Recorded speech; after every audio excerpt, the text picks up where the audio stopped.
Well, good morning. So the grandkids were here for a couple of weeks, so I haven't been doing this, but I'm back in the saddle again. They're gone. They're up in Ottawa. Had a great time. So anyway, back to the Enneagram, and we're on fives. And fives are the observer, or the thinker. And fives are motivated by the need to know and understand everything, to be self-sufficient, and avoid looking foolish. Now, I don't know if I've said this before, but 5, 6, and 7s tend to operate out of their head. I'm a 6, so I live in my head. Whereas 8, 9, 1s primarily operate out of their body, and 2, 3s, and 4s out of their heart. So that's just a general observation. So 5s tend to have a fear of the outer world, so they withdraw. They gather information and minimize their need for other people. For them, the more knowledge they have, the safer their world is. Knowledge becomes a comfort. And of course, the downside is they can overthink situations, and it can lead to loneliness and isolation. Two 5s that I know in my experience, I know well, is that often they don't tend to volunteer information. They're both brilliant, and but they hesitate to offer their knowledge and insight out into the world. But when you ask them to eventually get them to talk, they're often bang on. They're brilliant. And 5s are often in scientific, technical, or other intellectually demanding fields. They have strong analytical skills and are good at problem solving. Now, they tend to want to work alone, and are very independent thinkers, but they're great to have in a team if there's problems to solve, because they'll come up with solutions.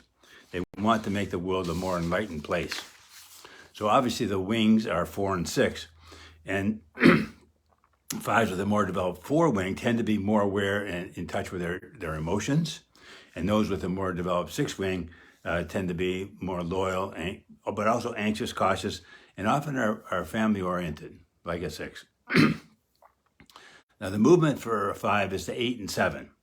On the positive side, because it can go both ways, but if they can move to the positive side of 8, that energy helps them move towards action, to be more assertive, doing what it takes to win when they have a justifiable cause to uphold. And the positive move to 7 helps them to be more spontaneous, fun-loving, uninhibited. Now again, using the Enneagram made easy, things a 5 would never dream of doing. And knowing these two 5s, this is absolutely right on. Throwing a big party, that's not their style. Missing an opportunity to exhibit their extensive knowledge of an obscure area in the field to their colleagues. Volunteering to be the master of ceremonies at their next high school reunion. Subscribing to the newspaper only for the society page. Becoming a used car salesman or selling vacuum cleaners door to door.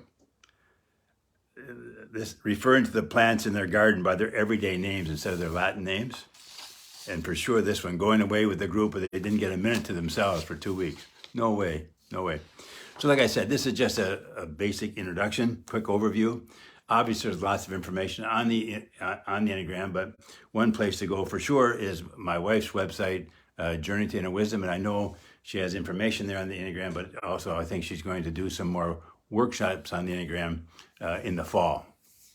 And they're just helpful to understand yourself, but also friends, family, colleagues, etc. Anyway, glad to be back at you again. See you next week. Cheers. With the 6s, I'm a 6, so we'll talk about that.